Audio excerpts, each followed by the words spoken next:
മനുഷ്യ ശരീരത്തിൻ്റെ അഴകളവുകൾ വ്യത്യസ്തമാണ് അല്ലേ? ഇന്നു മുതലാണ് നാം അഴകളവുകളിൽ ശ്രദ്ധിക്കുവാൻ തുടങ്ങിയത്. ഓരോ കാലഘട്ടങ്ങൾക്കനുസരിച്ച് വസ്ത്രങ്ങൾക്ക് രൂപമാറ്റം സംഭവിക്കുന്നത് ഫാഷൻ ഡിസൈനറുടെ ചിന്തകൾക്കും നിലവിലുള്ള സാഹചര്യങ്ങൾക്കും അനുസരിച്ചാണെന്നുള്ളത് നാം മനസ്സിലാക്കിയിട്ടുണ്ട്. പണ്ട് കാലത്തുണ്ടായിരുന്ന പല വസ്ത്രങ്ങളും ഇന്ന് അഭ്രപാളികളിൽ മാത്രമായിട്ട് ഒതുങ്ങുന്നതും ഇതേ കാലത്തിന് തന്നെ മാറ്റമാണ്. അപ്പോൾ ഇതിൽ നിന്നൊക്കെ നാം മനസ്സിലാക്കേണ്ട വസ്തുത, ഫാഷൻ എന്നത് എന്നും ഒരേപോലെ നിലനിൽക്കാതെ മാറിക്കൊണ്ടിരിക്കുമെന്നതാണ്. ഇതോടൊപ്പം തന്നെ ഫാഷൻ ഡിസൈനറുടെ ചിന്തകളിലൂടെ ഉരുത്തിരിയുന്ന രൂപകൽപ്പനകൾ. നിങ്ങളൊരു ഫാഷൻ ഡിസൈനർ ആകുവാൻ ആഗ്രഹിക്കുന്ന ഒരാളാണ് എങ്കിൽ തീർച്ചയായും ഇനി പറയുന്ന കാര്യങ്ങൾ ഒന്നറിഞ്ഞിരിക്കുന്നത് നല്ലതാണ്. ഫാച്ചറെ എന്ന ലാറ്റിൻ വാക്കിൽ നിന്നാണ് ഫാഷൻ എന്ന ഇംഗ്ലീഷ് വാക്കുണ്ടായിരിക്കുന്നത്. ടു മെയ്ക്ക് എന്നാണ് ഇത് അർത്ഥമാക്കുന്നത്. എന്താണ് ഫാഷൻ? സമയാസമയങ്ങളിൽ ഒരാളിൽ നിന്ന് മറ്റൊരാളിലേക്ക് പകർത്തപ്പെടുവാനും ആകർഷിക്കപ്പെടുവാനും തക്കവണ്ണം കപ്പാസിറ്റിയുള്ള ഒരു സ്റ്റൈലാണ് ഫാഷൻ. അതൊരു ഫേസിൻ്റെതാവാം, ബോഡിയുടേതാവാം, അപ്പിയറൻസുമാവാം. ഇനി എങ്ങനെയാണ് ഫാഷൻ പകർത്തപ്പെടുന്നത്? ഒരു ഫാഷൻ ഡിസൈനറുടെ കഴിവിൽ രൂപമെടുക്കുന്ന വസ്ത്രത്തെ അപ്പർ ക്ലാസ്സിലുള്ളതോ അല്ലെങ്കിൽ ഒരു സെലിബ്രിറ്റി ഉപയോഗിച്ചോ വിപണനം നടത്തുമ്പോഴാണ് ഓരോ ദിവസവും ഓരോ സമയവും ഫാഷൻ പകർത്തപ്പെടുന്നത്. നമ്മൾ കഴിഞ്ഞ ക്ലാസ്സിൽ പറഞ്ഞു ഫാഷൻ ഡിസൈനിങ് ഒരു മികവുറ്റ കലയാണെന്ന്. ഫാഷൻ ഡിസൈനിങ് സയൻസും കൂടി ചേർന്ന ഒരു കലയാണ്. മനുഷ്യ ശരീരത്തിൻ്റെ അഴകളവുകളെ കുറിച്ച് പഠിക്കുന്നതിന് ആന്ത്രോപോമെട്രി എന്നാണ് പറയുന്നത്.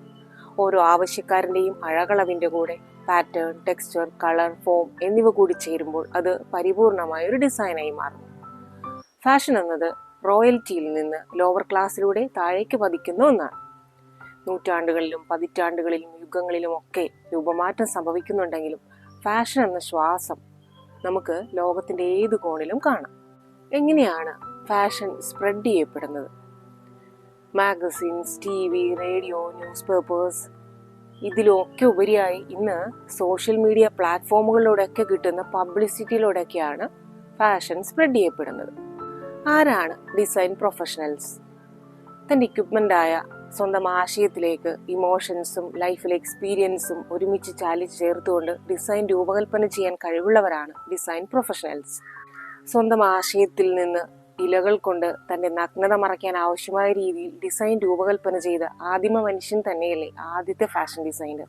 അവിടെ നിന്ന് ഇങ്ങോട്ടുള്ളതെല്ലാം നമ്മൾ നേരത്തെ പറഞ്ഞ കാലത്തിൻ്റെ മാറ്റവും. ആർട്ട് ഓഫ് ഫാഷൻ ഡിസൈനിങ്ങിൽ 2 തരത്തിലുള്ള ഡിസൈൻ പ്രൊഫഷണൽസ് ആണുള്ളത്. അതെന്തൊക്കെയാണെന്ന് നമുക്കൊന്ന് നോക്കാം. ഒന്ന്, ടെക്സ്റ്റൈൽ ഡിസൈനേഴ്സ്.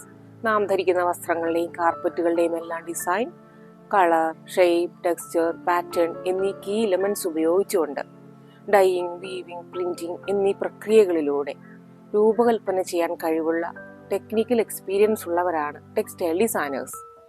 2, fashion designers. ഒരു പ്രത്യേക ആവശ്യം കണക്കിലെടുത്ത് ഏറ്റവും പുതിയ ട്രെൻഡ് തുണികളിൽ ചെയ്ത് വിജയിപ്പിക്കാൻ കഴിവുള്ളവരാണ് ഫാഷൻ ഡിസൈനേഴ്സ്. ഒരു ഫാഷൻ ഡിസൈനർ ഫാബ്രിക് ശരിയായി ഉപയോഗിക്കുന്നതിന് മാനുഫാക്ചറിങ് മെത്തേഡ്സും പാറ്റേൺ മേക്കിംഗും നിർബന്ധമായി അറിഞ്ഞിരിക്കണം. അതുമാത്രവുമല്ല, ഒരു ഫാഷൻ ഡിസൈനർ തൻ്റെ ഐഡിയാസ് കമ്മ്യൂണിക്കേറ്റ് ചെയ്യേണ്ടത് ഡ്രോയിങ്സിലൂടെയും സ്കെച്ചസിലൂടെയും ഒക്കെയാണ്. ഒരു വീട് പണിതുയർത്തുന്നതിന് ആദ്യം ആവശ്യമായി വരുന്നത് ബലമുള്ള ഒരു അടിത്തറയാണ്. അടിത്തറ ശക്തമാണെങ്കിൽ എത്ര ഉയരത്തിലും പണിതുയർത്താം. ഇപ്പോൾ നിങ്ങൾ പഠിച്ച കാര്യങ്ങൾ നിങ്ങളുടെ അടിത്തറയെ ശക്തിപ്പെടുത്തുന്ന ഓരോ കല്ലുകളാണ്. കൂടുതൽ കരുത്തോടെ മുന്നേറുവാനായി അടുത്ത മൊഡ്യൂളിൽ നമുക്ക് കൂട്ടുകൂടാം. Fashion theory with ജസ്സിനോടൊപ്പം.